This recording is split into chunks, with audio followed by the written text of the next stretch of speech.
పవన్ కళ్యాణ్ పోటీ చేసే చోట ఇంతవరకు సఖ్యత రాలేదు. అంటే నాయకుల ఇప్పుడు మధ్య మాజీ సఖ్యత లేదా, ఎమ్మెల్యే వర్మ నాయకుల అగ్రనాయకుల మధ్య సఖ్యత లేదా, శ్రేణుల మధ్య సఖ్యత లేదా?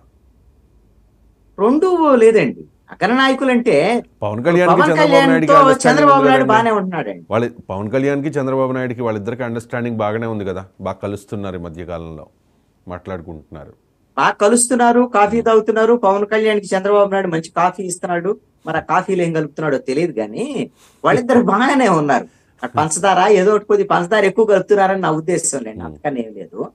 ఇప్పుడు చంద్రబాబు నాయుడుతో బాగానే ఉన్నటువంటి పవన్ కళ్యాణ్ విషయంలోనే ఇప్పుడు పిఠాపురంలో పోటీ చేస్తానంటే పవన్ కళ్యాణ్ అక్కడ క్లియరెన్స్ వచ్చిందా? గ్రౌండ్ లో తెలుగుదేశం పార్టీ నుంచి క్లియరెన్స్ వచ్చిందా అంటే ఇప్పటికీ క్లియరెన్స్ లేదు.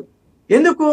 మాజీ ఎమ్మెల్యే వర్మ ఏమంటున్నారు, నేను పైకేమో చంద్రబాబు నాయుడు దగ్గర నేను పవన్ కళ్యాణ్ గెలుపు కోసం కృషి చేస్తానని చెప్తున్నాడు. పవన్ కళ్యాణ్ అయితేనే గెలుపు కోసం కృషి చేస్తాను, త్యాగం చేస్తాను అంటున్నారు. వేరే ఎవరు వచ్చినా కూడా నేను అవకాశం ఇవ్వను, నాదే సీటు అంటూ ఉన్నారు.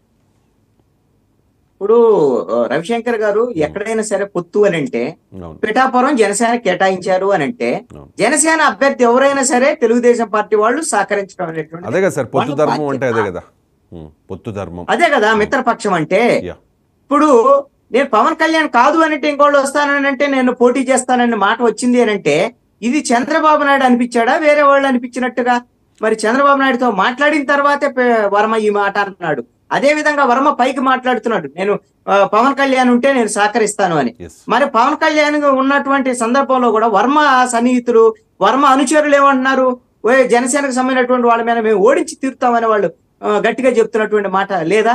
మరి ఇలాంటి పరిస్థితుల్లో ఎవరిని అనుమానించాలి? అధినాయకులను అనుమానించాలా, పార్టీకి సంబంధించినటువంటి క్షేత్రస్థాయి నాయకులను అనుమానించాలా, లేదా కార్యకర్తలను అనుమానించాలా? పార్టీ అధినాయకత్వ ఆదేశాల మేరకే వర్మ కూడా ఆ విధంగా నడుస్తున్నాడు అనేటువంటిది జన సైనికుల్లో ఉందండి.